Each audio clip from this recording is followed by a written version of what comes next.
organiza un poco el tema inmobiliario en Andalucía, y hemos organizado una serie de webinars donde informamos un poco de la situación actual, cómo está el mercado, temas jurídicos y demás. Hoy en concreto os voy a presentar a Jaime Martín Florido, abogado del Ilustre Colegio de Sevilla, con máster universitario en asesoría mercantil y fiscal por la Universidad de Sevilla y máster en abogacía internacional. Actualmente es abogado en el despacho M. Florido. Es un despacho especializado en materia de derecho de sociedades, fiscal y contractual. También asesora dirigido a compañías no cotizadas desde el comienzo de su vida societaria al tiempo de su constitución y hasta la extinción de su personalidad jurídica, pasando por el acompañamiento recurrente en la búsqueda de soluciones a todas las necesidades legales que se puedan manifestar en el día a día de las mismas. Sin más, os doy paso a Jaime para que nos dé una charla y nos introduzca un poco en la situación actual. Buenos días, Jaime. Buenos días, Juan. Gracias por la presentación y por la oportunidad de poder explicar el impacto jurídico derivado de la pandemia que estamos viviendo. He pensado centrar la exposición en materias de actualidad, como son las medidas urgentes de arrendamiento de vivienda habitual. ¿Qué pasa también con la renta de los arrendamientos de uso distinto de vivienda, los locales? Si se tienen que pagar, no se tienen que pagar. También, aunque ya están bastante trillados el tema de la prestación por cese de actividad de los autónomos, es cierto que el 31 de marzo se publicó ciertas medidas referentes a los autónomos, y también me gustaría explicar un tema bastante olvidado que no se está hablando lo suficiente y tiene una importancia relevante, como son el impacto en las sociedades mercantiles en todo el tema del COVID-19, ya que la mayoría de los empresarios, bueno, son autónomos. También se puede articular la actividad a través de un vehículo mercantil como una sociedad limitada, anónima y demás. Por eso me gustaría explicarlo. También aclarar que soy conocedor de que seguramente haya juristas, abogados, escuchándonos, y es cierto que ha adaptado un poco la explicación a términos no tan técnicos, con menos tecnicismo. No quiero pecar tampoco de dar un mensaje muy denso, muy técnico, muy jurídico, porque al final lo importante es que la gente se entere de lo que está pasando, de cómo está afectando, y que tengamos una idea general de las medidas que se están tomando para paliar el COVID-19. Pues en ese sentido, si hay alguna pregunta concreta de alguna empresa en concreto, se facilita un correo electrónico o mi número de teléfono y la solvento a la mayor brevedad posible, que en ese sentido no hay ningún tipo de problema, que las preguntas que se formulen sean algo más genéricos. Es cierto también que no hay precedentes históricos en la situación actual que estamos viviendo, por tanto va a haber muchas preguntas, va a haber muchas cuestiones que directamente o no se pueden contestar, o la respuesta va a ser ambigua, porque no hay una pandemia ni reciente ni no reciente. No ha habido una pandemia en la historia de España de este calibre, ni una paralización en la estructura económica y en el tejido empresarial de España. Lo más parecido es ciertos brotes de gripe A y cierta jurisprudencia al respecto, pero no es lo mismo. No se paralizó nada, no ha habido un estado de alarma, no ha habido estas medidas de confinamiento ni esta paralización de toda la actividad económica generalizada. Pues bien, empezaré primero con las medidas urgentes en materia de arrendamiento de vivienda habitual. Una vez que lo explique, pasaré, para cerrar el tema de los arrendamientos, con la renta de los arrendamientos de uso distinto de vivienda, los locales. Después pasaré a hacer una breve presentación de la prestación por cese de actividad cuando estamos hablando de trabajadores autónomos, y para concluir, el impacto en las sociedades mercantiles afectada por el COVID-19, que es un tema al cual el que estoy especializado, el que me gusta, el que conozco a la perfección, y que veo tanto en LinkedIn como en Expansión como en demás medios que no se explica lo suficiente y no somos conocedores de la importancia de todo esto. Hay administradores que la verdad que viven en otro mundo y están preocupados por otros temas que no son los de su empresa. ¿Vale? Pues en referente a las medidas urgentes en materia de arrendamiento y vivienda habitual, es cierto que en el BOE se publicó el 31 de marzo el Decreto Ley 11/2020, en el cual se adoptan unas medidas urgentes complementarias en el ámbito social y económico para hacer frente al COVID-19, que recoge un paquete de medidas para apoyar tanto a trabajadores, consumidores, familias y colectivos más vulnerables. Pues dentro de este decreto ley podemos recoger 4 grandes bloques. El primero es la suspensión de los desahucios. El segundo, prórrogas extraordinarias. El tercero, moratorias en grandes tenedores. Y en cuarto lugar, línea de microcrédito, que lo explicaremos. Y si leemos el articulado literal del decreto ley, tampoco nos dice nada, pero bueno, se recoge y lo explicaremos. Es cierto que en España aproximadamente el 85%, bueno, estos datos seguramente tengáis conocimiento vosotros, incluso más que yo, sobre todo la agencia inmobiliaria y los profesionales inmobiliarios, ¿no? Que el 85% de los arrendamientos de vivienda en España son propiedad de personas físicas, de pequeños propietarios, de personas que tienen 1 o 2 pisos en alquiler, el cual lo tienen como inversión y por ello es necesario que las medidas adoptadas por el Ejecutivo faciliten los acuerdos entre las partes para permitir el pago de la renta. Por eso se intenta un equilibrio, una simbiosis entre las partes para que impidan que la vulnerabilidad de los arrendatarios sea trasladada a los arrendadores. Si una persona tiene un piso el cual lo compró como inversión, esa renta es fundamental para sus ingresos y el arrendatario no puede abonarlo, pues se ven perjudicados tanto el arrendador como el arrendatario ya se ve perjudicado antes. Pero el arrendador también se ve perjudicado, especialmente para los ingresos generados por la renta de alquiler que puedan ser esenciales, ¿no? Hay gente de verdad que espera la renta de un piso como agua de mayo. Como, mira, me pagan 500 euros por este apartamento y sin esto no puedo vivir. Pues bien, las medidas recogidas, como hemos dicho anteriormente, son 4: suspensión de los desahucios, prórroga extraordinaria, moratoria en grandes tenedores y línea de microcrédito. ¿Vale? Pues en primer lugar, la suspensión de los desahucios. Según el decreto ley, según las medidas adoptadas por el Gobierno, se suspende la suspensión de los desahucios para aquellos arrendatarios en situación de vulnerabilidad, que queden sin una alternativa habitacional. Ahora explicaremos qué son personas en estado de vulnerabilidad, ¿no? La suspensión alcanzará los 6 meses desde el fin del estado de alarma. O sea que en el momento, esperamos que sea pronto, que finalice el estado de alarma, 6 meses en adelante. ¿Dónde se recoge esta suspensión? Pues en el artículo 1 del decreto ley. Este recoge la suspensión.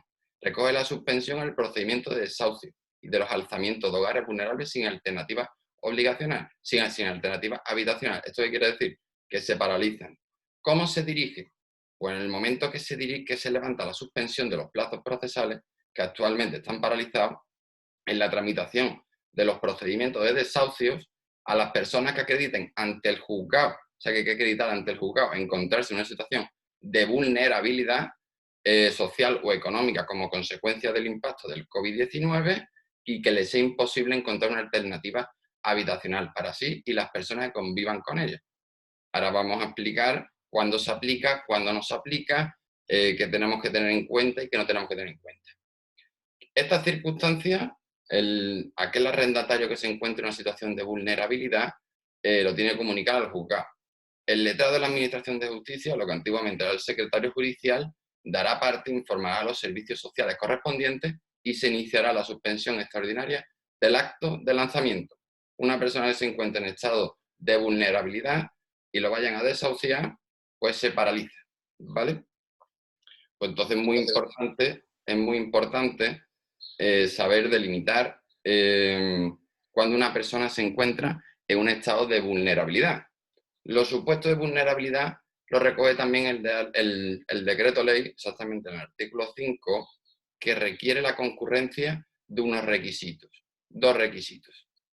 El primero es que la persona que esté obligado al pago de la renta arrendaticia, el que esté obligado al pago del alquiler, se haya visto afectado, bueno, o esté en situación de desempleo, se haya visto afectado por un expediente de regulación temporal de empleo, un ERTE, o haya reducido su jornada por motivo de cuidado, en el caso de empresarios. También cuando hay otras circunstancias similares que supongan una pérdida sustancial de los ingresos en la unidad familiar. Lo de la unidad familiar es muy importante porque lo vamos a explicar ahora. No es solamente el obligado a la renta, también abarcamos la unidad familiar. También el segundo requisito es que la renta arrendaticia, la obligación recogida en el contrato de arrendamiento, más los gastos y suministros supongan una cantidad igual o superior al 35% de los ingresos netos que perciban el conjunto de los miembros de la unidad familiar. La unidad familiar aquí es algo importante. ¿Qué entendemos por unidad familiar? Entendemos a la persona que adeuda la renta, su cónyuge no separado legalmente o pareja de hecho y los hijos, con independencia de la edad que convivan con ellos. Da igual la edad, si el hijo vive con la familia y forma parte de la unidad, da igual que tenga 40 como si tiene 10, que no importa, se tiene también en cuenta. ¿Cuándo no se entiende vulnerabilidad?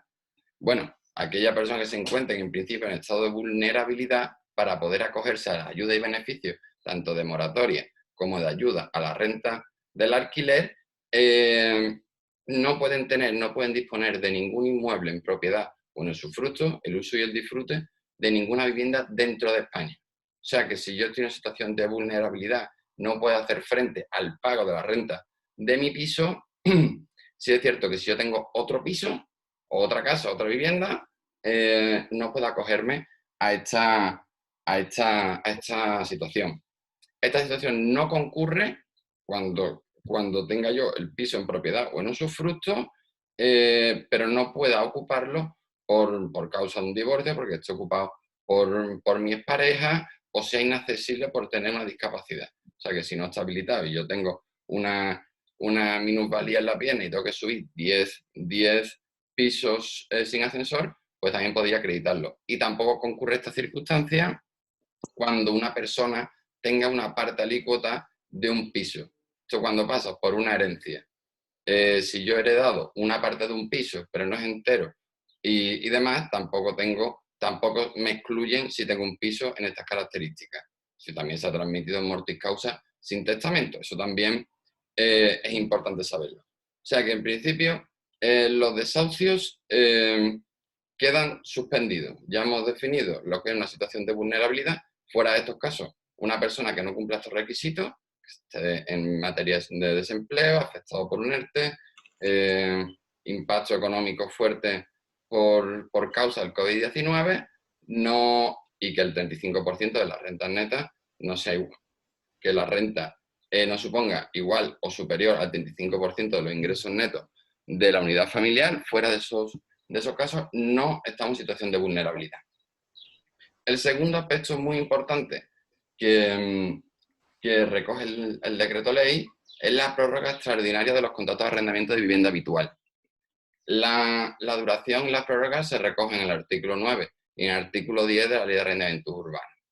Con esta prórroga extraordinaria, que es de 6 meses, en los contratos de arrendamiento de vivienda que venzan durante el estado de alarma. Esto significa que el propietario no podrá subir el alquiler durante los próximos 6 meses, si no acogemos a esta prórroga extraordinaria. Según se recoge en el artículo 2 del decreto ley, esto va también en orden, no tiene tampoco mucha complejidad, donde se recogen que en los contratos de arrendamiento de vivienda sujetos a la Ley de Arrendamientos Urbanos, en los que dentro del periodo correspondido desde la entrada en vigor del decreto ley, 31 de marzo, hasta el día que hayan transcurrido 2 meses desde la finalización del estado de alarma, finalice el periodo de prórroga obligatoria que se recoge en el artículo 9 o la prórroga tácita del artículo 10, previa solicitud del arrendatario, se establece una prórroga extraordinaria por un plazo de 6 meses, en los cuales se seguirán aplicando los mismos términos, las mismas condiciones y los mismos pactos del contrato que estaba en vigor. Es cierto que esta prórroga extraordinaria tiene que ser aceptada por el arrendador, salvo que se hayan fijado otros términos. Es cierto que en la situación en la que estamos viviendo, pues la solidaridad, la buena fe entre las partes es fundamental. No obstante, En el caso de que no haya un buen acuerdo, no lleguen a un buen puerto las negociaciones, pues tendremos que dirigirnos al articulado que se está aprobando. Pero la recomendación siempre es llegar a un acuerdo antes de centrarnos en materias legales. El tercer gran aspecto que recoge en referencia al arrendamiento de vivienda habitual es la moratoria en grandes tenedores. ¿Esto qué quiere decir? Cuando el arrendador, la parte arrendadora, sea un gran tenedor. Un gran tenedor, lo explicaremos a continuación, pero básicamente es aquella persona física o jurídica que disponga de más de 10 inmuebles, incluyendo garajes y naves y demás.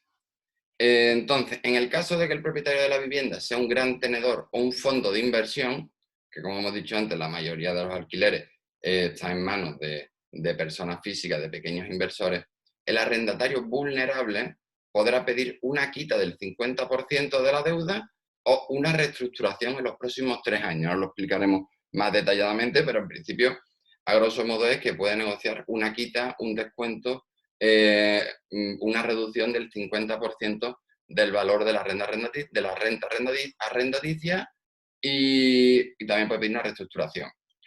Hemos dicho que se entiende por gran tenedor a una persona física o jurídica de más de 10 inmuebles urbanos, excluyendo garajes y trasteros, o sea que una persona que tenga 10 pisos o más alquilados, pues sería un gran tenedor. ¿Qué pasa? En el caso que las partes no lleguen a un acuerdo, por eso he hecho hincapié en la importancia de un acuerdo entre las partes, el arrendador comunicará expresamente al arrendatario su decisión entre las distintas alternativas que hemos mencionado. Obviamente, si eres un gran tenedor, tienes la obligación de hacerlo. Que hemos dicho que es la reducción del 50% de la renta durante el tiempo que dure el estado de alarma, con un máximo de 4 meses, que esto se puede especificar y se puede desarrollar mucho más, o también una moratoria, una reestructuración, una moratoria en el pago de la renta, que se aplicará de manera automática y que afectará al periodo que abarque el estado de alarma y las mensualidades siguientes, prorrogable una a una, sin que pueda superarse en ningún caso los 4 meses también. Dicha renta aplazada se aplaza a partir de la siguiente mensualidad de la renta. Se fraccionan cuotas durante los próximos 3 años. Las cantidades serán devueltas siempre sin intereses. O sea que si un arrendatario se ve afectado y tiene que posponer o reestructurar su deuda, la va a devolver sin intereses. No se permite el cobro de intereses por recibirla con retraso. Claro, hemos hablado de los grandes tenedores, pero ¿qué pasa si el arrendador no es un gran tenedor y el arrendatario se ve en situación de vulnerabilidad? Bueno, los arrendatarios de un contrato de vivienda habitual que se encuentren en la situación de vulnerabilidad económica podrá solicitar al arrendador, siempre que no sea un gran tenedor, en el plazo de un mes desde la entrada en vigor del decreto ley, o sea que ya se pueden poner en contacto.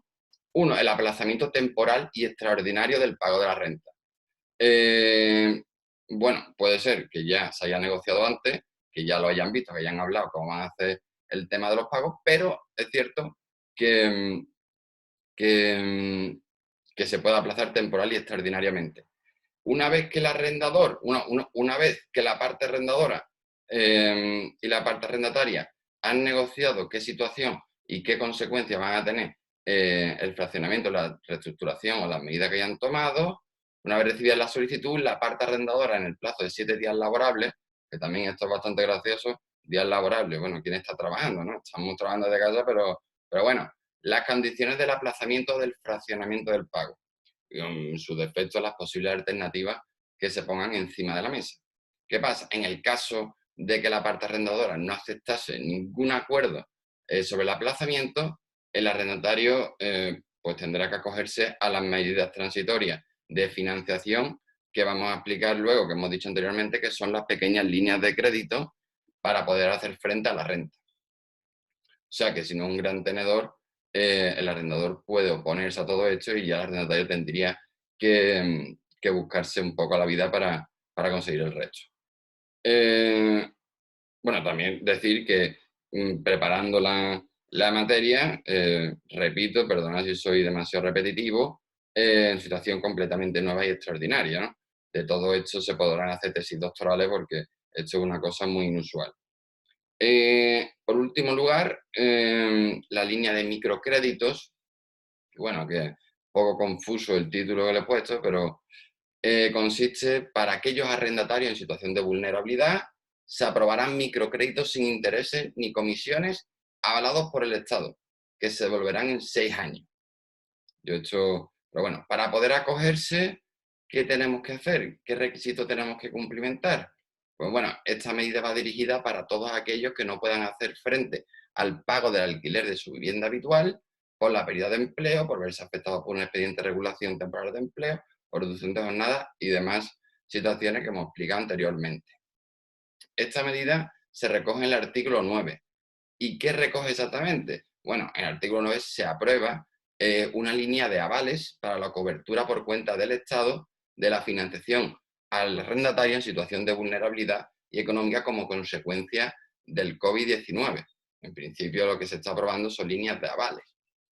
En el decreto ley exactamente lo que se recoge es la autorización al Ministerio de Transporte, Movilidad y Agenda Urbana para que mediante acuerdo con el Instituto de Crédito Oficial, con el ICO, por un plazo de hasta 14 años se desarrolle una línea de avales con total cobertura del Estado para que las entidades bancarias puedan ofrecer a aquellos arrendatarios en situación de vulnerabilidad ayudas transitorias de financiación para que puedan solventar todas estas contingencias que van surgiendo para paliar el impacto del COVID-19.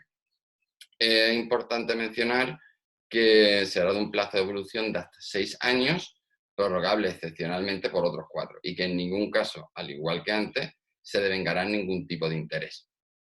En este sentido, ya hemos explicado el paquete de medidas recogido en el decreto ley para las viviendas habituales y vamos a pasar a explicar algo que sigue un poco en el limbo, que no se aclara, que no hay una solución, que hay muchas dudas, que se está intentando negociar por ambas partes, que es qué pasa con la renta de los arrendamientos de locales, de uso distinto de vivienda, ¿no? Porque hemos hablado de vivienda habitual, del alquiler de un piso, pero ¿qué pasa por aquellos locales que están alquilados y se desarrolla una actividad económica?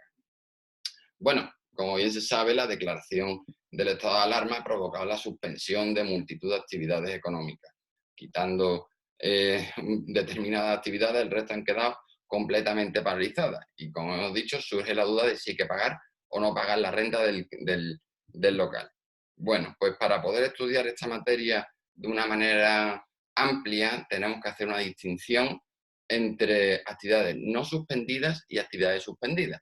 En el caso de que estemos hablando de actividades no suspendidas por la declaración del estado de alarma y demás que se han ido publicando, no existe ninguna causa de exoneración del pago o modificación de la renta pactada de los locales en donde se desarrollan estas actividades económicas.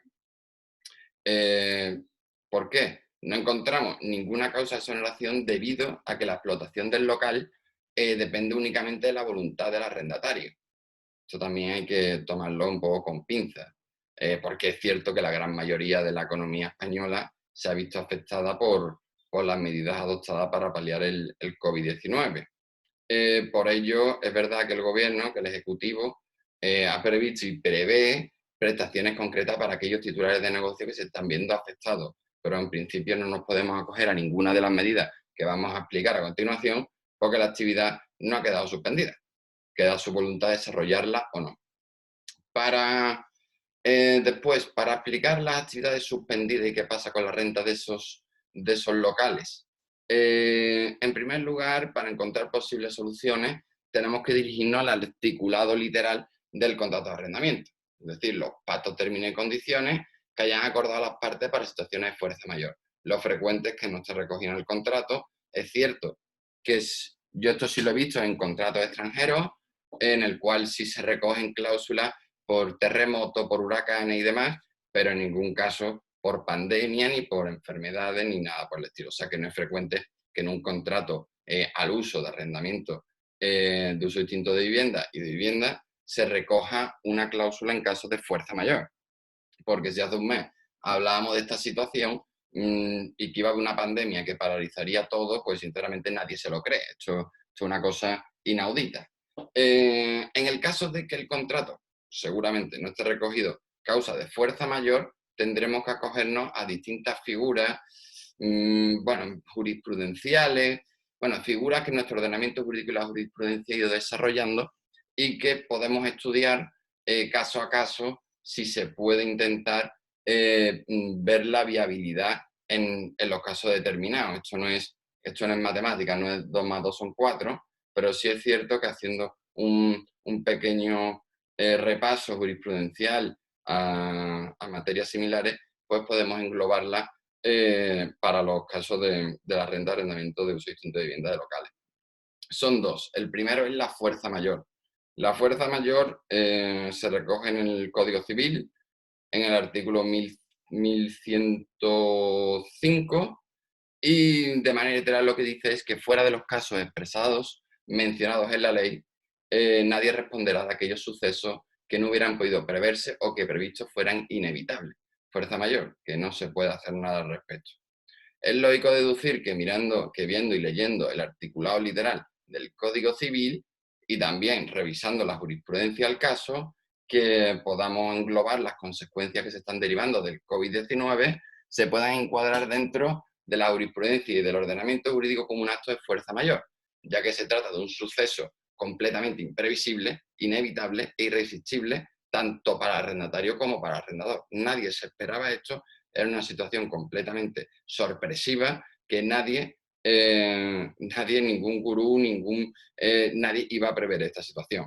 En este sentido no tenemos unos precedentes históricos ni unos precedentes jurisprudenciales de una situación como la actual, porque no la hay. Yo creo que ni España, ni ningún país de la Unión Europea, ni del mundo se ve con una situación parecida. Por tanto, no podemos conocer a ciencia cierta de qué manera van a aplicar los tribunales la fuerza mayor. La fuerza mayor como exoneración del pago de renta de los alquileres. No lo sabemos. Es cierto que hay sentencias que podemos englobar, bueno, que podemos casar y podemos comparar, pero bueno, que no es posible asegurar la aplicación de la fuerza mayor como exoneración del pago. ¿Y qué pasa si no se hace el pago de la renta? Que podemos caer en un incumplimiento contractual. O sea que hay que tener cuidado, con la aplicación de la fuerza mayor. La segunda figura que nos aporta de origen jurisprudencial, la doctrina, la cláusula rebus sic statibus. Es un latinajo que esto, bueno, no se estudia, se estudia de pasada, no, es una situación que no es muy frecuente, ¿no? ¿En qué consiste? La aplicación de esta doctrina, rebus sic statibus, supone la posibilidad de modificar las condiciones pactadas en un contrato cuando las circunstancias que motivan la celebración de este mutan sustancialmente. Es una doctrina en el caso de que la situación en la cual se firmó, se acordó las condiciones y los pactos del contrato hayan mutado sustancialmente, que hayan modificado de manera radical. Por tanto, la aplicación de esta doctrina permite la modificación de las obligaciones de un acuerdo e incluso la resolución en algunos casos. En un caso muy grave se permitirá la resolución. La jurisprudencia que tenemos no es el caso en concreto de la renta de los alquileres, pero hay situaciones de todo tipo. Cuando las circunstancias, esta doctrina se aplica cuando las circunstancias sobrevenidas supongan para una de las partes una imposibilidad o un daño extremadamente gravoso y que sea prácticamente imposible su cumplimiento. En el caso que estamos estudiando respecto a la renta de un arrendamiento, podría permitirse varias situaciones. Una es la reducción del importe de la renta, incluso en determinados casos la suspensión temporal del pago mientras dure el estado de alarma. ¿Qué pasa? Que esto no es una patente de corso para dejar de pagar la renta de los alquileres. Tienen que cumplirse unos requisitos para poder aplicar esta cláusula. Es necesario que cumplan 5 requisitos y tienen que estar todos, no puede faltar ninguno. El primero es que sea una alteración extraordinaria. ¿Qué se entiende por alteración extraordinaria? Pues se entiende como alteración extraordinaria la mutación o modificación en las condiciones que dieron lugar a la celebración del contrato. En este sentido, un empresario haya obtenido unos ingresos en comparación con meses anteriores de un 2% o que sean casi inexistentes, pues entraría dentro de esta categoría, una alteración extraordinaria en el momento en que firmo el contrato. Si yo tengo una previsión y yo estoy facturando 30.000 euros y tengo un arrendamiento de un local por 10.000, bueno, pues puedo hacer frente, no hay problema. En cambio, si yo cobrara 2.000, no me podría meter en un alquiler de 10.000, es algo lógico. El segundo requisito lo consideramos como que la alteración extraordinaria tiene que provocar una desproporción entre las prestaciones pactadas en el contrato. En el momento que por la declaración del estado de alarma los ingresos sufren una caída considerable, se produce una clara desproporción. Van unidas de la mano la primera y la segunda, el segundo requisito. El tercero es un desequilibrio imprevisible y sobrevenido. La denegación de la aplicación de esta doctrina por los tribunales se suele basar en este requisito, en que no sea un desequilibrio imprevisible y sobrevenido. No obstante, bueno, luego podemos debatirlo si queréis. El COVID-19, en mi opinión y en opinión de distintos profesionales, no puede considerarse en ningún caso como un riesgo normal en un contrato. ¿Quién iba a pensar que iba a venir una pandemia a nivel internacional que hiciera bajar los ingresos en una cantidad desproporcionada? Y el cuarto requisito es no disponer de medios para subsanar el equilibrio económico. Este requisito va a venir determinado por las circunstancias particulares de cada arrendatario. Si es cierto que si el arrendatario es una persona física y responde con sus bienes presentes y futuros y tiene otros ingresos o tiene otra fuente económica, o si es una sociedad mercantil que no tiene reservas ni legales ni estatutarias o está en causa de disolución, tenemos que ver también si se puede usar el desequilibrio de otra forma, ¿no? Que no es no se puede aplicar esta doctrina a todos los arrendatarios de manera igual, sino que será cada uno un mundo. Y también el último requisito, que en el caso de aplicarse esta doctrina, esta cláusula, tenemos que regirnos por los criterios, como no puede ser otra forma, de la buena fe recogida en el Código Civil. Hay que actuar con buena fe. No se puede considerar aquí, como he dicho antes, una patente de corso para dejar de abonar la renta o incumplir nuestras obligaciones que hemos contraído, ¿no? ¿Qué pasa si aplicamos la cláusula statibus? Pues pueden ocurrir dos situaciones. La rebaja de la renta, que se pondere la renta acorde a la situación actual, o también una suspensión temporal del pago de la renta durante la duración del estado de alarma. No va a ser sine die, sino que durante el dure esto se podría suspender. Sí es cierto que mirando jurisprudencia, el Tribunal Supremo, en octubre de 2014, aplicó esta cláusula a un arrendamiento, con la finalidad de modular temporalmente una renta pactada. ¿Por qué? Porque consideró que concurrían todos los elementos que hemos mencionado anteriormente y los elementos de imprescindibilidad y excesiva onerosidad. O sea que en ese sentido lo aplicó a un arrendamiento. La aplicación de esta cláusula, como podéis deducir todo, es de carácter tasado y excepcional. Y además no hay jurisprudencia, disculpad si soy demasiado repetitivo, no hay jurisprudencia adaptada a las circunstancias actuales. Esta doctrina se ha aplicado en muy contadas ocasiones y no podemos asegurar nada en este momento. Podemos considerar, sí que podemos considerar que hay una motivación suficiente, tanto el COVID-19 como el estado de alarma, siempre que esté justificado, para la aplicación de esta doctrina. No obstante, al igual que con la fuerza mayor, tenemos que esperar a ver qué dirección, a ver qué decisiones toman los tribunales en este sentido, ¿no? Pero que esta doctrina existe y se aplica. Bueno, se aplica en otras ocasiones, pero se puede estudiar.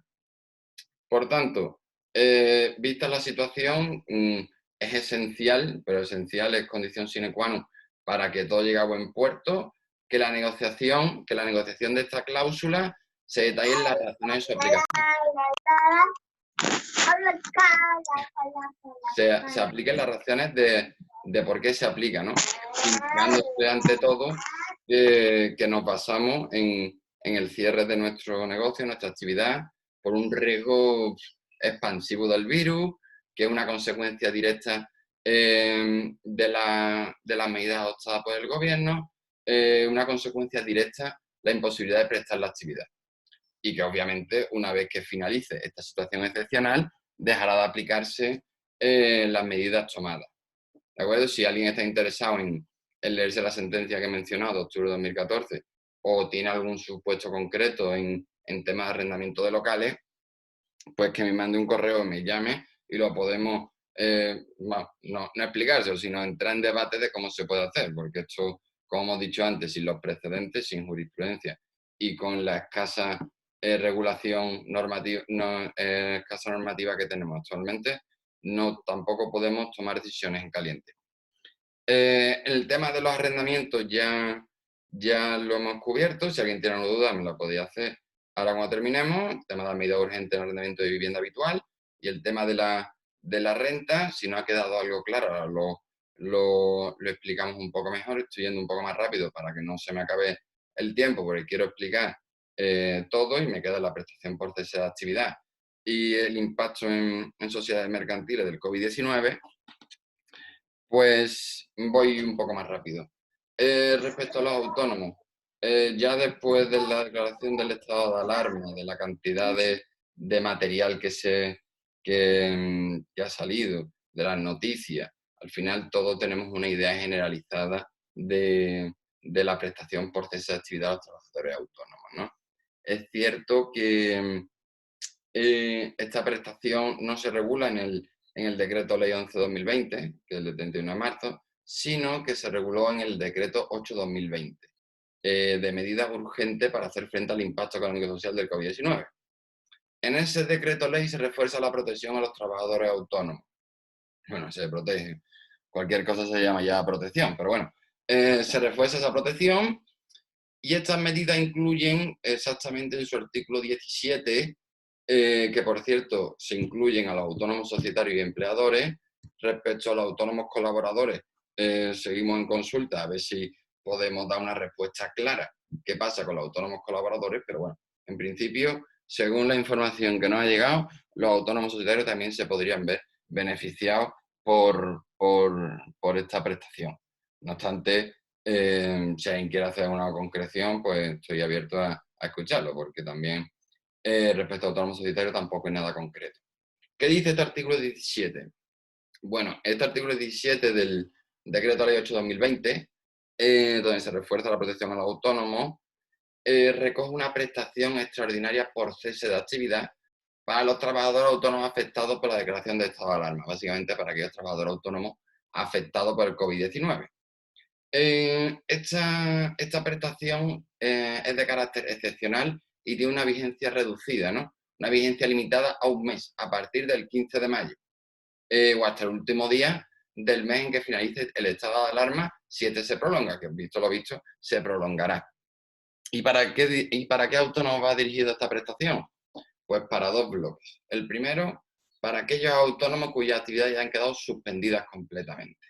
Y en segundo lugar, para aquellos autónomos que siguen prestando, actualmente cada día menos autónomos siguen trabajando, aquellos autónomos que en su facturación, que en la facturación del mes anterior a la que se solicita la prestación por cese de actividad, se vea reducida en un 75% en relación al promedio de los 6 últimos meses, de los 6 últimos meses.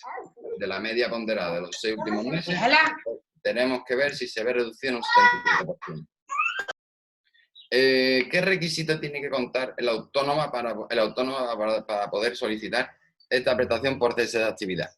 Bueno, ante todo mencionar que no hay periodo mínimo de cotización. En condiciones normales, como bien sabéis, tiene que haber cotizado un periodo mínimo de 12 meses continuados e inmediatamente anteriores al cese.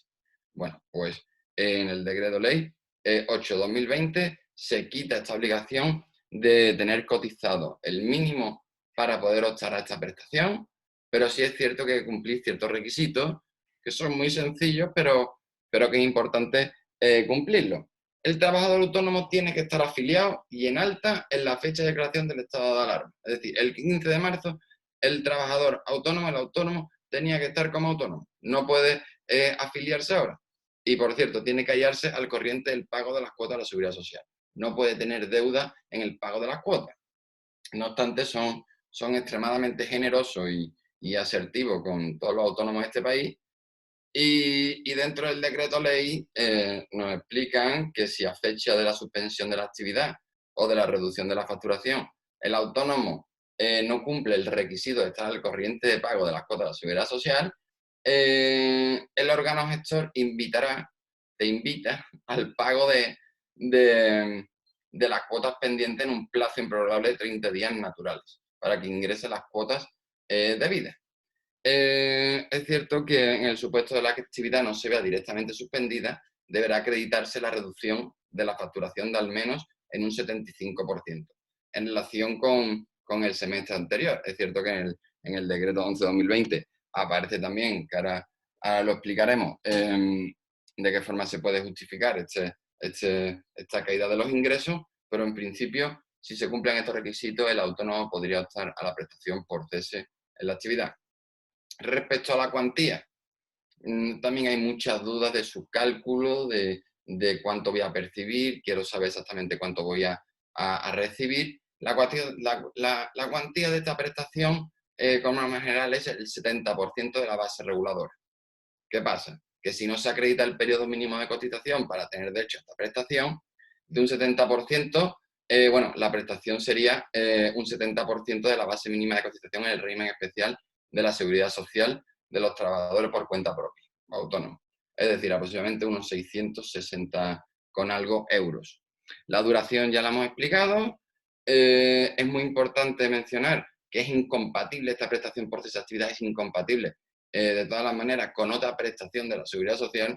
Es cierto que nos estamos viendo con supuestos de trabajadores autónomos que aparte también son trabajadores de otras empresas, en el cual le han hecho un ERTE y quieren conseguir también la prestación por cese de actividad. O una u otra, las dos es imposible. Si te hacen un ERTE, bueno, pues tienes tu prestación. Si cesas la actividad, tienes la tuya. No puedes compatibilizar las dos. Una pregunta muy importante que hay que decir, ¿debe de darse de baja el trabajador en la Seguridad Social? La respuesta es no, no rotundo. El tiempo que dure el cobro de esta ayuda, el Estado cotizará por el trabajador. Por este motivo, durante el cual reciba la prestación, no se restarán de los periodos de prestación por cese de actividad a los que se acoja en un futuro. O sea que en este sentido, el trabajador no tiene que darse de baja, ni en la Seguridad Social ni en Hacienda. La solicitud de la prestación, voy un poco apurado de tiempo, pero bueno, se tiene que solicitar ante la mutua colaboradora de la Seguridad Social con la que tenga cubierta la contingencia o directamente con el Servicio Público de Empleo, ¿no? La documentación, bueno, aparte del modelo 145 de comunicación de los datos fiscales para el IRPF, como bien sabéis, el IRPF es un impuesto que abarca también las situaciones personales y familiares del contribuyente, pues ahí se especifica si tiene ascendientes, descendientes, bueno, fotocopia del DNI, los últimos recibos de la cotización, el libro de familia en el caso de tener hijos a su cargo y obviamente, y muy importante, el número de cuenta, ¿no? Respecto a los autónomos que tributen por módulo, es cierto que no están obligados a facturar, la Seguridad Social sigue valorando. A día de hoy, es cierto que ayer estuve todo el día haciendo declaraciones de la renta y no he estado pendiente ni de las noticias, ni del periódico, ni de nada fuera de que no sea el IRPF, y desconozco si han dicho algo sobre los módulos o aquel autónomo que no tiene obligación de facturar, ¿no? Es cierto que en el decreto ley 11/2020, el que explicaba las medidas económicas de los arrendamientos de vivienda, recogen dos artículos en referencia a los autónomos. Vamos a decir que hay unas novedades, que son dos. El primero de ellos es que se habilita la Tesorería General de la Seguridad Social a otorgar moratoria de 6 meses, sin interés, por supuesto, a las empresas y trabajadores autónomos que lo soliciten y cumplan con los requisitos y condiciones que se establecerán por una orden del Ministerio de Inclusión. Es verdad que no le dedica mucho tiempo a desarrollar esta materia porque creo que la duda existencial que sufren los autónomos es sobre la cuota y sobre el pago de la deuda con la Seguridad Social, que lo voy a explicar ahora. Si queréis que profundicemos un poco más en el artículo 34 del decreto 11/2020, en el que se regula estas moratorias de 6 meses, pues lo hacemos, no hay problema. Pero el que sí me interesa en todas las novedades es el aplazamiento en el pago de deudas con la Seguridad Social. ¿Qué quiere decir? Las empresas y los trabajadores por cuenta propia, siempre que no tuvieran otro aplazamiento en vigor, podrán solicitar el aplazamiento en el pago de sus deudas con la Seguridad Social, cuyo plazo de ingreso tendrá lugar entre los meses de abril y junio de 2020, siendo aplicable un interés del 0,5%. Estas solicitudes de aplazamiento deberán efectuarse antes del transcurso de los 10 primeros días naturales del plazo reglamentario de ingreso. O sea que en este sentido, las novedades que aporta el Decreto Ley 11/2020 en materia, que voy a buscar, a ver si tengo aquí, bueno, después lo vemos tranquilamente, son estos dos artículos solamente. Y ya por último, a ver si en 5 minutos puedo explicar la materia, por mi gusto, más importante, por supuesto, y más bonita, que son las medidas extraordinarias en materia de derechos societarios aplicados por el COVID-19, ¿no? Como hemos dicho, el Decreto Ley 8/2020, 17 de marzo, medidas urgentes, establece también una serie de medidas extraordinarias aplicables al funcionamiento de los órganos de gobierno de las personas jurídicas de derecho privado. Los órganos de gobierno, los órganos de administración de las personas jurídicas, sociedades mercantiles. Es cierto que aunque el decreto ley también establece una serie de medidas extraordinarias aplicables al funcionamiento del órgano de gobierno de las sociedades anónimas cotizadas, mi especialidad no está en las sociedades cotizadas, sino en las no cotizadas, las que no cotizan en un mercado secundario. Sociedades al uso, sociedades limitadas normales y corrientes, sociedades anónimas normales y corrientes. Estas medidas para paliar el impacto del COVID-19, el decreto ley recoge 9 medidas, ¿no? Que son que las sesiones del órgano de administración se puedan realizar por videoconferencia, que la adopción de acuerdos, tanto del órgano de administración como de los demás órganos de gobierno, la Junta General, se puedan adoptar por escrito y sin sesión. Un tema muy importante que es la formulación de cuentas anuales, también la verificación de las cuentas anuales, también la Junta General Ordinaria en el cual se aprueban las cuentas anuales, también hace referencia al acta notarial, que lo vamos a explicar a grosso modo en qué consiste cada una. También habla del derecho de separación de socios, porque en momentos de tempestad no hagan mudanza, pues seguramente en alguna empresa, en una sociedad, algún socio indeseable, en momento de guerra, pues se quiera quitar de en medio y quiera que le restituyan sus aportaciones. Lo hablamos ahora. También del tema de la disolución de las sociedades.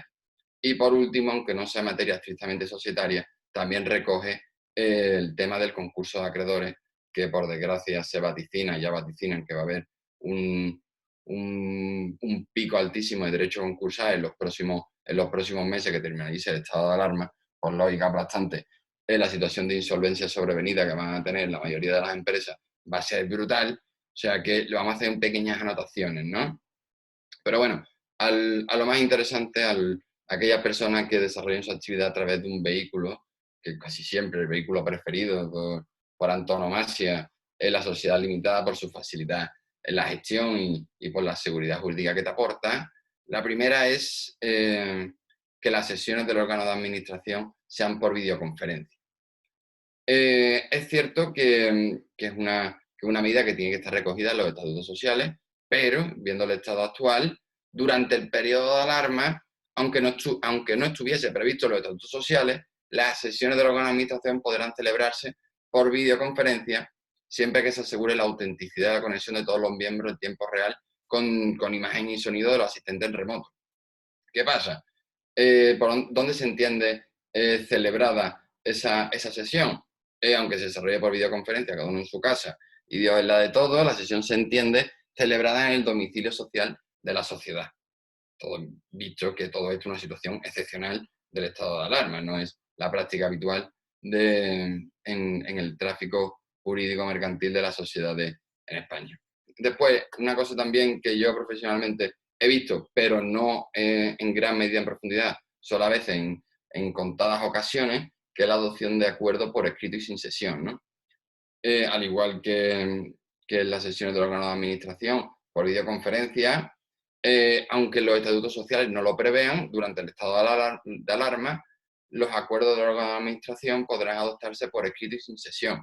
Como bien sabe, el órgano de administración de una sociedad puede ser un administrador único, varios administradores, de manera solidaria, mancomunada o de manera colegiada, un consejo de administración. Bueno, si un administrador único no ni aplica la primera ni aplica la segunda, porque estás tú solo y no sé con quién va a hacer una videoconferencia, pero si son varios, se pueden adoptar los acuerdos por escrito y sin sesión. Esto viene a colación con lo que vamos a decir a continuación.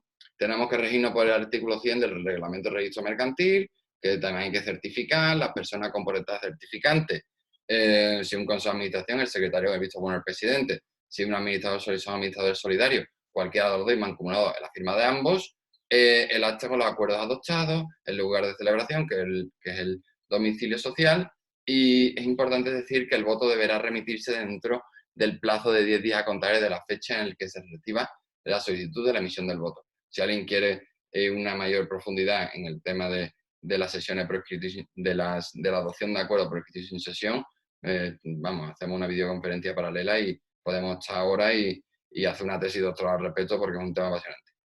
El más importante para mi parecer, la formulación de las cuentas anuales. Lo habitual es que el ejercicio social de una sociedad abarque desde el 1 de enero al 31 de diciembre, como práctica habitual. El ejercicio puedes poner el que tú quieras, pues no tiene por qué empezar el 1 de enero, puede empezar el 1 de abril, pero bueno, como norma general es del 1 al 31 de diciembre. ¿Qué pasa? La Ley de Sociedad de Capital nos obliga, en el artículo 153, a que en el plazo de 3 meses desde que finalice el ejercicio social, o sea, que se termina el 31 de diciembre, el 31 de marzo, que fue antes de ayer, el órgano de administración tiene la obligación de formular las cuentas anuales. ¿Qué pasa? Con la declaración del estado de alarma, la obligación que hemos mencionado del órgano de administración recogida en el 253 de la Ley de Sociedad de Capital de llevar a cabo la formulación en el plazo máximo de 3 meses a contar desde el cierre del ejercicio social, las cuentas anuales ordinarias o abreviadas, depende de sean individuales o consolidadas, en caso de que sean consolidadas, queda suspendida hasta que finalice el estado de alarma. El plazo de 3 meses que hemos mencionado antes comenzará de nuevo en el momento que finalice el estado de alarma. O sea que no hay prisa, que no haya preocupación en la formulación de cuentas anuales, que no se va a responder, que los administradores no van a responder por no haberla formulado siempre y cuando finalice el 31 de diciembre el ejercicio social. Si va a llegar un administrador que tenía que haberla formulado mucho antes y no la ha hecho. O sea que en ese sentido, todo aquel que desarrolle su actividad a través de una sociedad limitada, vamos a entrar en sociedades limitadas, aunque no solamente hacia este vehículo, en la formulación de cuentas anuales queda pospuesta. O sea que no hay que preocuparse. La verificación, en el caso de que hablemos de auditorías obligatorias, que esperemos que muchas empresas tengan que ser auditadas, significará que van estupendamente. Si a fecha de declaración del estado de alarma el órgano de administración hubiera formulado las cuentas anuales, en el caso, como hemos dicho, de auditoría obligatoria, el plazo de verificación contable se entiende prorrogado por 2 meses de que finalice el estado de alarma. O sea que si alguna empresa tiene que realizar una auditoría obligatoria, se entiende prorrogado por 2 meses la verificación contable de estas cuentas anuales. La Junta General Ordinaria. Esto se lo explica el artículo 40, el apartado 5 y el apartado 6. Es para mí, mi parecer también de lo más importante. Como hemos dicho, al retrasarse el plazo de formulación de cuentas anuales, la Junta General Ordinaria, donde se aprobarán la gestión social, las cuentas anuales de ejercicio anterior y resolverá sobre la aplicación de resultados, qué hacemos con el resultado del ejercicio, también se pospone. La Junta General Ordinaria se reunirá necesariamente dentro de los 3 meses siguientes a contar desde que finalice el plazo para formular las cuentas anuales. O sea que también tenemos 3 meses más para aprobar las cuentas. Por tanto, no se aplica lo recogido en el artículo 164 de la ley, donde se recoge que la Junta General Ordinaria se reunirá necesariamente dentro de los 6 primeros meses de cada ejercicio. O sea que desde el 1 de enero hasta 6 meses después, el 31 de junio, si no me falla, no, 30 de junio, sí, 30 de junio, para aprobar las cuentas no es de obligación tras la situación provocada por el COVID-19. No es necesario. Si la convocatoria de la Junta se hubiera publicado ya antes de la declaración del estado de alarma, pero el día de celebración fuera posterior a la declaración, o sea que se hubiera convocado y no se haya celebrado, el órgano de administración podrá, uno, modificar el lugar y hora previsto para la celebración de la Junta y, en segundo lugar, revocar el acuerdo de convocatoria. En el supuesto de revocación del acuerdo de convocatoria, el órgano de administración tiene que proceder a convocarla nuevamente dentro del mes siguiente a la fecha en que hubiera finalizado el estado de alarma. O sea, una vez que finalice, disponemos de un mes dispone el órgano de administración para convocar. Respecto a esta notarial, no es relevante. Es verdad que la ley te permite que a una junta general venga un notario y levante un acta notarial cuando es requerido. El decreto ley lo que dice que puede hacerlo por medio telemático en tiempo real y demás, pero no es frecuente el acta notarial, por lo menos dentro de las sociedades mercantiles que vemos. Ya queda muy poquito, un par de minutos y termino. Respecto a otra materia importante del derecho de separación de los socios, ¿no? En momentos de tempestad no hagan mudanza, pues seguramente algún socio quiera separarse en un momento como esto, viendo que se vaticina chubasco por delante, pues quiere quitarse en medio. ¿Qué pasa? Durante el estado de alarma y sus posibles prórrogas, o sea que si vamos prorrogando el estado de alarma, los socios no podrán ejercitar el derecho de separación que recoge la Ley de Sociedades de Capital, aunque concurriese una causa legal o estatutaria para ejercerlo. Si se cumple una causa legal o una causa estatutaria que dé derecho a un socio a separarse de una sociedad, no podrá aplicarlo, no podrá. Algo muy importante también es el tema de la disolución de las sociedades. Como bien se sabe, la ley recoge situación de disolución de pleno derecho por concurrencia de término legal o estatutario, por mero acuerdo de la voluntad de la Junta, la disolución de la sociedad, ¿no? Esto se recoge en el artículo 360, yo voy diciéndolo por si alguien quiere leerlo tranquilamente o profundizar un poco más. Se sabe que es causa de disolución de pleno derecho el transcurso del término de duración fijado en los estatutos sociales. O sea que si lo normal es que sea por tiempo indefinido, la Constitución se constituye una sociedad por tiempo indefinido para ser una actividad, pero puede que se constituya para una duración determinada de un año. ¿Qué pasa? Que si transcurre la vigencia recogida en los estatutos del término de duración del término fijado, no se producirá la disolución de pleno derecho. ¿Hasta cuándo? Hasta que transcurran 2 meses desde que finalice el estado de alarma. O sea que si ahora mismo hay una sociedad que ha vencido su plazo y que el plazo de duración ya ha concluido, pues no va a ser una disolución de pleno derecho. Que no se preocupe, ¿vale? Que tiene 2 meses a contar de que finalice. Si con anterioridad a la declaración del estado de alarma o durante la vigencia de este concurriese alguna causa legal o estatutaria de disolución, se suspende la disolución hasta que finalice el estado de alarma, en el mismo plazo que el anterior. Esto es ¿por qué? Porque la ley recoge que cuando por pérdidas, esa va a ser la principal causa, por pérdidas el patrimonio neto de la sociedad se sitúe por debajo de la mitad del capital social legalmente establecido, entra en causa de disolución. O sea que si por pérdida situamos el patrimonio por la mitad del capital social, estamos en causa de disolución. Todo esto viene también por la responsabilidad que deriva en los administradores no manifestar esta causa de disolución ni convocar la Junta y demás, que es un procedimiento más extenso. Y ya por último, de verdad, viendo la situación actual y viendo la situación de miedo generalizado y de crisis que esperemos que no sea tan grande como parece, volverá a ponerse de rigurosa moda el tema concursal, concurso de acreedores, insolvencia del deudor y demás. En este sentido, hace un llamamiento a la calma, al menos durante el estado de alarma. ¿Por qué? Porque el deudor que se encuentre en una situación de insolvencia no tendrá el deber de solicitar la declaración del concurso de acreedores. En el momento que un deudor es conocedor de su estado de insolvencia, tiene el deber, tiene la obligación de solicitar el concurso de acreedores para poder encontrar una solución honorable al pago de sus acreedores, ¿no? ¿Qué pasa? Hasta que no transcurran 2 meses desde la finalización del estado de alarma, no se admitirá a trámite solicitud de concurso necesario. Se recoge en el artículo 22 de la ley concursal, que es bastante interesante, pero no vamos a entrar en materia ahora, que se hubieran presentado, importante, durante el estado de alarma o en los 2 meses posteriores. Tampoco, por lógica aplastante y por derivación del COVID-19, tampoco tendrá el deber de solicitar la declaración de concurso el deudor que hubiera comunicado para la declaración de concurso la iniciación de negociación con los acreedores para alcanzar un acuerdo extrajudicial o refinanciación de pagos, ¿no? Y bueno, esperemos que no sea tan grave y no tengamos que aplicar en los tiempos que corren la materia de derecho concursal, pero que está presente y tenemos que ver que no nos pille de sorpresa. Pues en este sentido creo que lo he clavado, ¿no? Son las 12 justo. ¿Sí? Creo que Pues sí.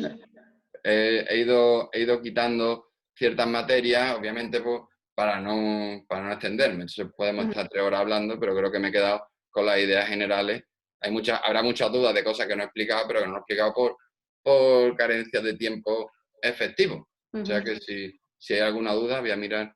Tenemos algunas preguntas en el chat. No sé, Jaime, si tenemos tiempo todavía para contestar alguna preguntilla.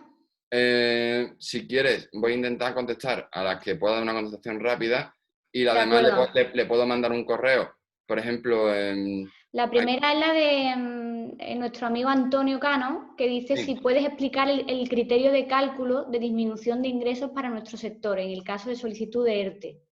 Vale, sí. Es cierto que yo la materia de los ERTE y el cálculo de la disminución de ingresos no es una parte que lleve yo en concreto. Se lo puedo explicar, pero si quieres lo puedo llamar por teléfono o le puedo mandar un correo, porque es verdad...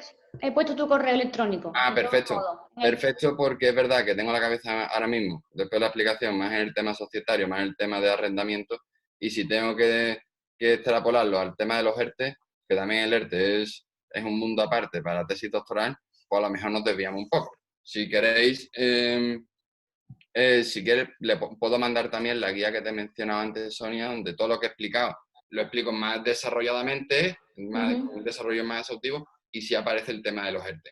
Los ERTE son 3 páginas donde se puede explicar y se puede calcular. No obstante, también es un tema más que lleva gestoría y demás. Yo me centro más en problemas concretos de cada situación, no a la gestión de un ERTE, por ejemplo. Si tengo que gestionarlo, lo gestiono, pero que a mí me consultan la duda en concreto. Por eso.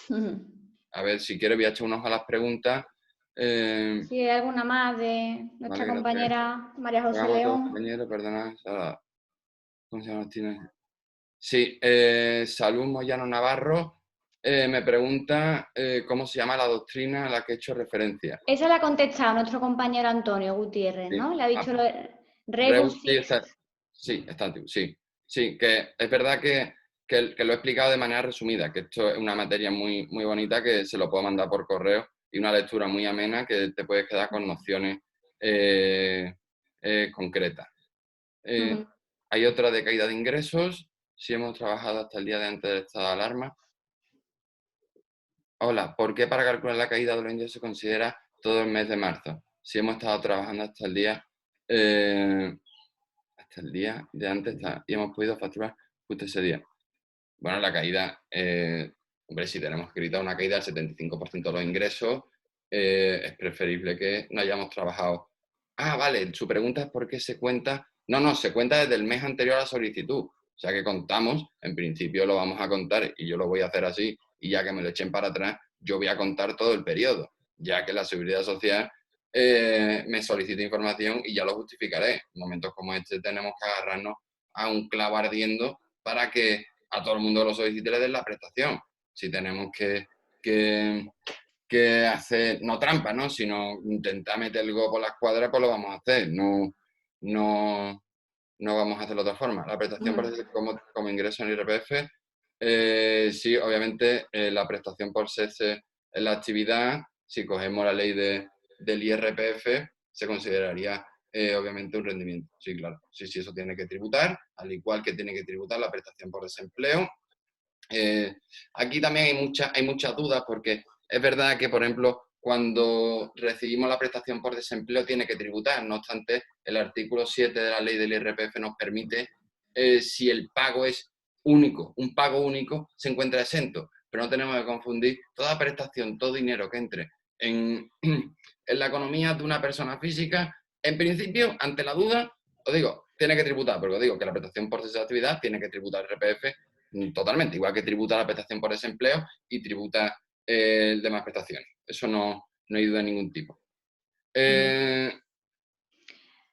Tenemos otra aquí, compañera, que dice, me gustaría saber qué pasa con los que tienen fecha de lanzamiento anterior a todo esto que está pasando de desahucio.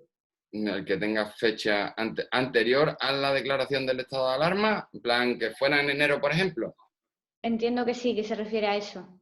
Claro, en un momento dado, cuando hablamos de la paralización de los desahucios, en el momento que, bueno, ahora mismo están los plazos procesales paralizados, están los tribunales, bueno, están los juzgados cerrados. Es cierto que hay guardias, los abogados tenemos que seguir haciendo guardias, los que estén a punto de unos oficios de juzgados de policía que se hacen por videoconferencia, pero sí es cierto que ahora mismo está paralizado.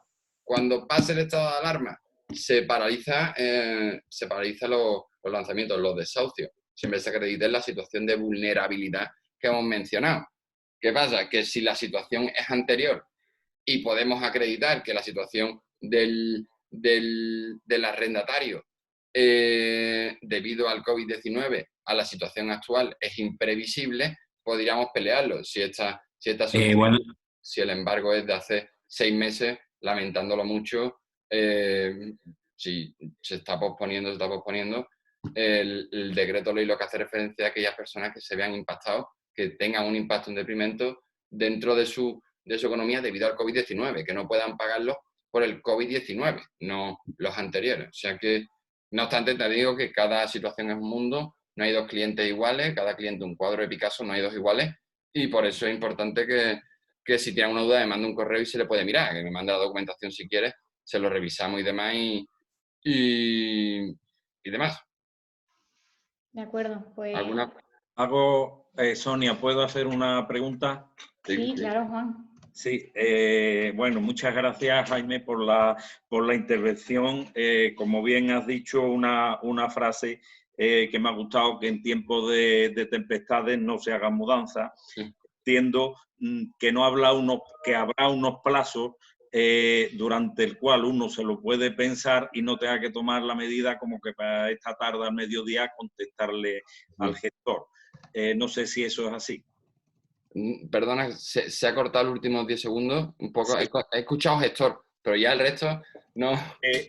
Habrá un tiempo para tomar la decisión, incluso con carácter retroactivo dentro de este estado de alarma, para contestarle al gestor y no tener que tomar la medida ahora mismo. Me doy de baja de autónomo, cierro la sociedad. No, tendré X días o X plazos para razonar muy bien en qué situación me encuentro.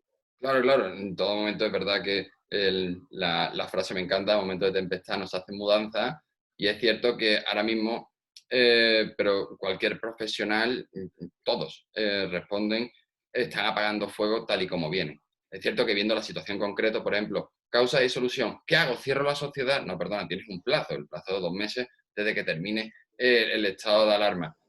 Oye, ¿me tengo que dar de baja como autónomo? Oye, espérate, vamos a mirarlo, no tengas prisa, vamos a verlo mañana, la prestación se puede solicitar, que cada situación tenemos un plazo razonable, que no tenemos que tomar decisiones en caliente y decisiones precipitadas, porque es verdad que me han comentado que hubo ciertas personas, conocidos míos, que vaticinando que venía por delante una crisis sanitaria, estamos hablando del día 12, día 13, se dieron de baja como autónomos, se dieron de baja, se metieron en la página de Seguridad Social y se dieron de baja. Eran 2 dentistas, para ser exactos. En el momento que me llaman y me dicen, Jaime, ¿nos puedes pedir la prestación por cesa de actividad? Digo, pero si te has dado de baja como autónomo. Ah, que no puedo. Y yo, no, haberte esperado, pero que también empezamos a correr por ahorrarnos la cotización. Digo, espérate, que en un momento dado, encima estaban en tarifa plana. Digo, te estás ahorrando 60 euros, 70 euros y ahora no tienes prestación por haberte precipitado. Calma, que hay soluciones para todo, no tenemos que contestar en el momento, podemos mirar las cosas, estudiarlo, consultar. Dentro de cabe, la gran mayoría de las veces, y las preguntas que se están plasmando, hay que consultarlas. Es temerario dar una respuesta a un tema que por ejemplo, de arrendamiento de vivienda. Si yo te doy una respuesta instantánea, sería una temeridad, porque es del 31 de marzo. Es que también esto, dime tú, la paralización de los desahucios. Bueno, pues en un artículo tenemos que intentar englobar, interpretar de manera literal o de manera como podamos qué está diciendo. Obviamente se tendrá que desarrollar, se tendrán que hacer consultas y tendremos que hacerlo todo. Por eso, sin prisa, yo recomiendo que ante todo, sin prisa, que cumplamos las obligaciones, que dentro de cabe, que no dejemos de pagar la cuota de la seguridad social, sobre todo los autónomos, que hay muchos que se están rebelando y no la están pagando. Oye, pagarlo, cumplir, hacer la declaración de la renta, ahora que estamos en campaña, cumplir todo. Que no estáis facturando, ¿vale? Vamos a salir, tenemos que estar unidos, tenemos que hacer sinergia, tenemos que ser solidarios entre todos y entre todos vamos a salir. Pero no podemos, tenemos que ser un equipo grande. Aquí no puede haber lobos solitarios y otros empujando hacia adelante. O sea que calma la mesa, soluciones reales y sin prisa, todo con calma, que vamos a salir. Yo tengo la confianza que a un tiempo saldremos, nos costará, dolerá, pero que vamos a salir 100%, no me cabe la menor duda. Después, otra pregunta en un momento. Vamos a suponer que son los casos que más nos vamos a encontrar aquí, autónomos que están en sociedad o autónomos que están ellos solos. Claro, hay una cosa también. Si me doy de baja, puede ser que hay 4 años o 5 años para que me revisen, me imagino, todo y además con lupa. Entonces, habrá que tener mucho cuidado de qué facturas se emiten, en qué periodo, o sea que si el estado de alarma empezó el 18 de marzo, creo, yo no debería, si estoy pensando en darme de baja o en hacer un ERTE, no debería emitir factura, no debería pedir factura si he gastado gasolina o si he hecho otras cosas que pueden después revisarme con facilidad y que yo mismo, digamos que me he liado la soga al cuello. Entonces, habrá que tener mucho cuidado con esas cosas, ¿entiendes? Sí, hay que tener, como bien ha dicho Juan, obviamente ahora mismo hace falta dinero, obviamente hay un paquete de medidas económico brutal, que a mí no me salen las cuentas, pero bueno, es una percepción personal, hay que sacar dinero debajo de las piedras y obviamente, sí, ERTE, que ya lo revisarán, tranquilo que todo llega, ¿no? Es cierto que tanto el autónomo societario que desarrolla su actividad en una sociedad mercantil o el autónomo puro y duro, tiene que tener cuidado con todo el tema de la facturación. Por supuesto que no... Una cuestión que me plantearon hace unos días era un autónomo que facturaba, que había acceso a la actividad y parte de su actividad económica era la venta online, online de material. Claro, su actividad ha cesado, pero sigue facturando de manera telemática. Claro, en ese momento yo me quedo a cuadro y digo, me vas a disculpar, pero es que es la primera vez en mi vida que en un estado de alarma que estoy viviendo, una persona cesa porque le han cesado la actividad, pero aparte de manera online vende material. O sea que cuidado, que el dinero que gane, a ver cómo lo contabilizamos, a ver en qué momento metemos las partidas, a ver cómo lo hacemos, a ver que dentro del marco legal, el marco de juego que nos ofrece la ley, cómo podemos encuadrarlo de la manera más cristiana posible,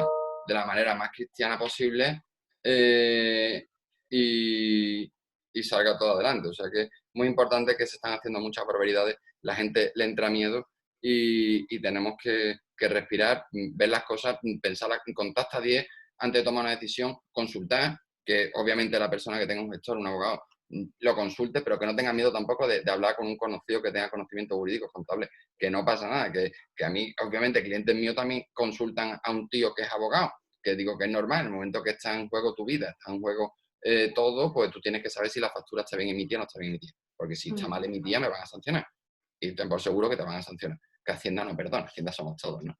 Que eso hay que saber. Sí.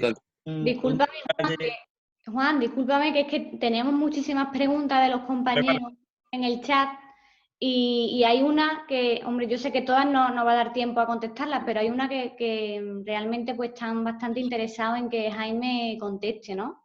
Entonces te la lanzo, Jaime, mira.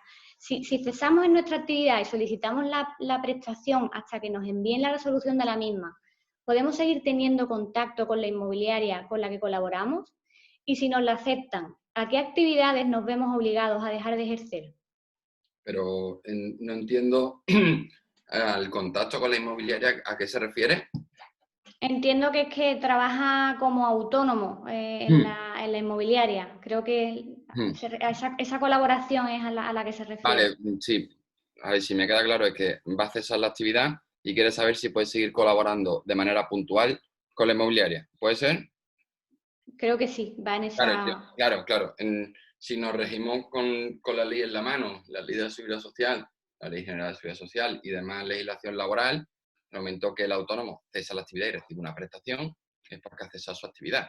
Ha cesado su actividad porque seguramente su actividad se vea incluida dentro de las actividades que han sido decapitadas por el estado de alarma. Yo entiendo, yo sería muy cauteloso en el momento de cesar mi actividad y seguir trabajando. Obviamente, si yo he cesado, he cesado. No podemos estar en mí replicando, no puedo estar nadando y secando la ropa.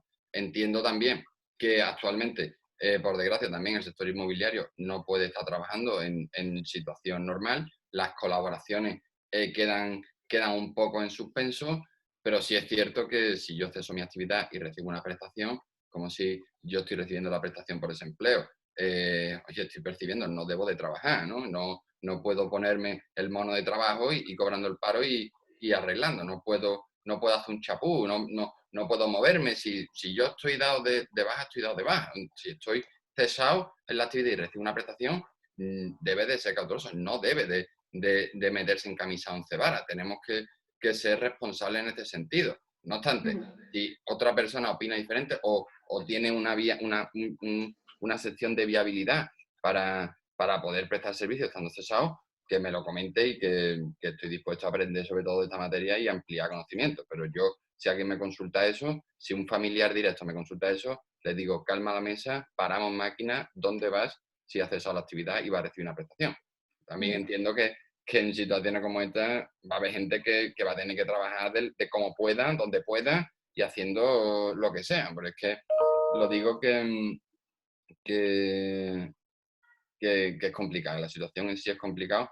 Y como estáis viendo, la respuesta a la pregunta no son una respuesta de el artículo 4 me dice pam, pam, pam. Es que directamente, yo siempre me he dedicado a la materia mercantil, derecho mercantil, profesionalmente, materia fiscal y contractual. Es cierto que ahora mismo a tiempo acelerado y en tiempo récord hemos tenido que sacar del cajón los manuales de derecho laboral, el compendio, la ley laboral y demás, y ponernos al día en cuestión de 2 semanas. En 2 semanas hemos tenido que repasarlo todo, la ley de la seguridad social, todo el tema del autónomo, cuando hemos tenido un problema con autónomos, hemos llamado a la gestoría y no la ha gestionado ellos. Nosotros no nos preocupamos del tema jurídico de la seguridad social. Nosotros teníamos que calcular una prestación, la calculábamos, pero nosotros no rellenábamos ningún tipo de documentación. Estábamos puestos en materia concreta. Es difícil contestar en los momentos en el que estamos viviendo actualmente.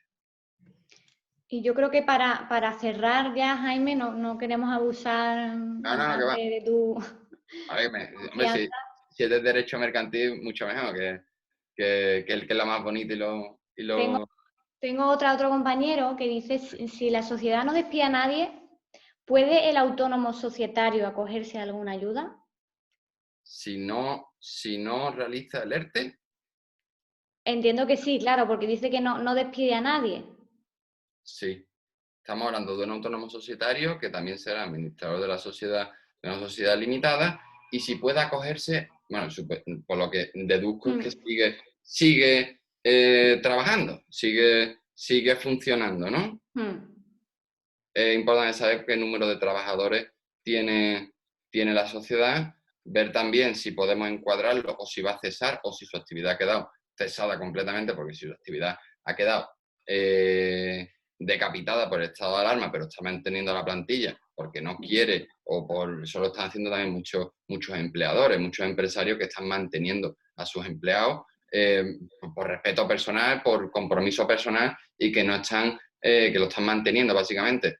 Pues si podemos acreditar que ha bajado la facturación el 75% dentro del promedio de los 6 meses anteriores y demás, dentro de las características de la prestación por cese, el empresario podría cesar la actividad. Pero es importante saber el número de empleados, si es pertinente o no, es la solicitación de un ERTE, porque también, a ver, una solución honorable, que si, a ver, tampoco es bueno que el empresario, por mantener a su empleado y por no caer en una situación desagradable, se arruine. Obviamente, si no puedes mantener a tus empleados o no puedes pagar las nóminas, para máquina, solicita un ERTE y busca los mecanismos que te ofrece el ordenamiento jurídico para intentar salvar los muebles. Es que muchas veces intentamos llegar al límite y te llaman cuando ya está todo hecho. Oye, llámame 2 meses antes, los milagros en Lourdes. Eso es importante. Que no podemos mantener una empresa sí o sí. Que es verdad que no podemos ser los violinistas del Titanic, tenemos que movernos rápido. Si yo veo que hoy puedo pagar las nóminas de mis 5 empleados, pero que el mes que viene seguramente me queden negativos, oye, Pues para ser consciente que esto cuesta dinero, que hay mecanismos que te están ayudando a eso. Puedes puedes intentar realizar un ERTE, un expediente de regulación temporal de empleo, perfectamente, y ya por lo menos te quitas eso. Que no, pues tendremos que buscar otro tipo de ayuda. No obstante, también te digo que en el tema de los autónomos, las máximas ayudas que tenemos en la prestación por CSI y las nuevas novedades del aplazamiento del pago por la seguridad social y demás, pero que vamos, que son casi irrisorias con la cantidad de autónomos que hay en España, la escasez, la regulación y al final la cantidad de dudas que presentan, sobre todo autónomos, que son los que están preocupados de verdad. Si te ves afectado por un ERTE, pues al final, bueno, estás en tu casa, si Dios quiere vas a percibir un 70% de salario y demás, pero el autónomo es el que está agobiado. Pues bueno, vamos a ver cómo paliamos. Es necesario que el gobierno empiece ya a movilizar parte de su tiempo a focalizar los trabajadores autónomos, que al final son el pequeño y la mediana empresa, es el músculo económico de España, es quien genera de verdad dinero, ¿no? Es que hay que cuidarlo, hay que mimarlo, hay que alabarlo, porque si no nos vamos a ver con una cantidad de desempleo, de gente que por imposibilidad no por no querer o una mala gestión, sino porque es que no puede abrir su negocio, no puede entrar a abrir su peluquería, no puede abrir su bar, se arruina. Pero oye, yo llevo una gestión idónea, lo que pasa es que estos 2 meses me han crucificado, me han matado, me han estrangulado económicamente y me he quedado con lo opuesto. O sea que en ese sentido, sí es cierto que ya me están llegando algunos correos que voy a ir contestando ahora. Ahora tengo otra charla y voy a contestar en orden de llegada y a la mayor brevedad posible. Que no se preocupen que hoy me han pedido una guía, que os la mando ahora, la paso en PDF porque la tenía en Word, la paso en PDF y ante cualquier duda, por favor, que me llamen o que me manden un correo. Yo prefiero que me manden un correo porque el móvil se me va muchísimas veces o lo tengo aparcado porque estoy concentrado y no miro el móvil, miro solamente el correo porque suelen ser las cosas urgentes. O sea que... Muchísimas gracias, Jaime. Nada, a vosotros, por supuesto. Cuando Juan quiera, que es el moderador, por supuesto, cerramos. Bueno, Jaime, te agradecemos mucho la exposición que nos has hecho y las aclaraciones, aunque entendemos que el tema, las medidas, las leyes y todo están surgiendo casi a diario, pero creo que nos has aclarado bastantes dudas y te damos muchas gracias. De todo esto, pues creo que hay que sacar una conclusión que ya lo dijo Rabindranath Tagore hace muchísimos años. No llores porque has perdido el sol, porque las lágrimas te impedirán ver las estrellas. Creo que en este campo, por desgracia, todas estas suspensiones de pago, todas estas empresas que van a cerrar, van a dar lugar a muchas ventas.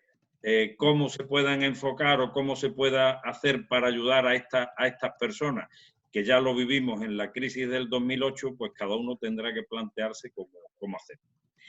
Por otra parte, quería comentaros que mañana tendremos una intervención de Moisés Ruiz, que se le conoce como el oráculo inmobiliario, en la cual nos hablará un poco del presente y futuro del sector inmobiliario, pues bueno, para ayudarnos a ir enfocando nuestro camino. De nuevo, dar las gracias a Jaime por el tiempo que nos ha dedicado de manera totalmente desinteresada y, bueno, dar también muchísimas gracias a Unesia por la organización de todos estos webinarios. Y Sonia, muchísimas gracias por tu organización. A ti, Juan. Muchísimas gracias, a Sonia. ti, Juan. Gracias, Jaime, muchas gracias. A ti, muchas gracias. Muy amable en todo momento, ¿eh? Juan, un abrazo. Un abrazo. Pero Jaime, adiós. Luego.